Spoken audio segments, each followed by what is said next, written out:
Requirement number 1 is to be sexy.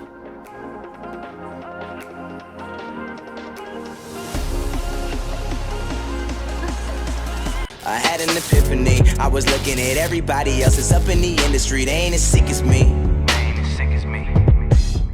What is up, you guys? It is I, Brandley, and I got my gorgeous honey over here, Hafsa, aka the Happy Cookie. Hi! Today's video, as you guys can already tell by the title, is about the basic requirements of being a flight attendant. So these are the topics right here that we're going to be talking about. And without further ado, Let's get started. So requirement number 1 Is age. So some airlines have a requirement of a minimum age of 18, 19 up to 21.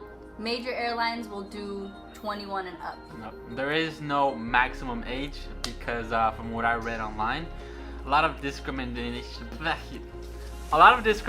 was going on, so there is no maximum age. Requirement.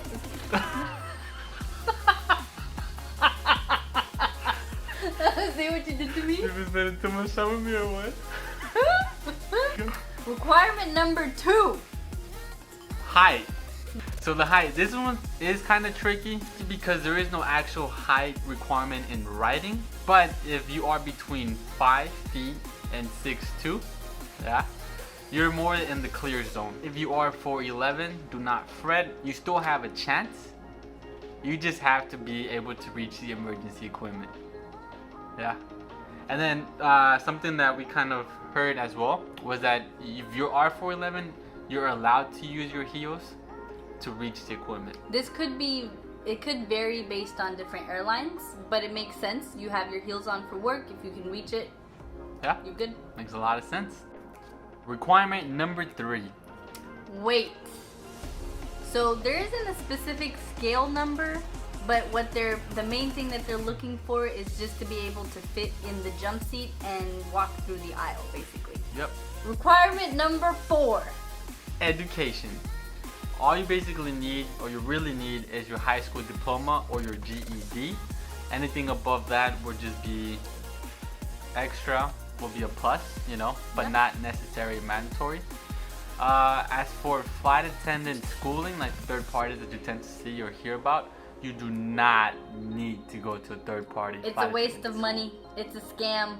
Don't do it. Yep, it's mostly because if you do get the job or when you get the job, they will provide the actual training for you. I don't know why I kept doing that, you know. I was like, but they'll basically provide the training for you. So again, you don't need flight attendant experience. Another thing to also remember, a lot of people have this misconception.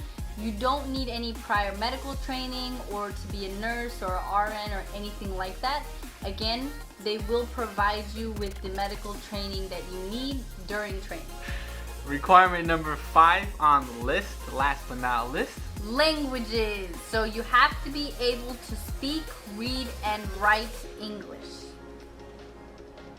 Secondary languages are not required, but are very useful and a big plus. Yep. Yep. For example, I speak Urdu. And I speak Spanish.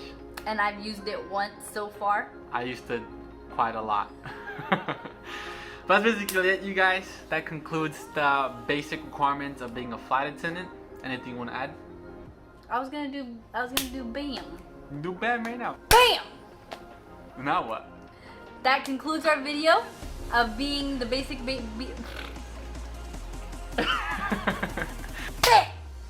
That basically wraps up this video. Thank you guys for watching. Be sure to hit that subscribe button. Leave a like, comment, or a hug if you did. And we'll see you guys on the next future upload. Peace.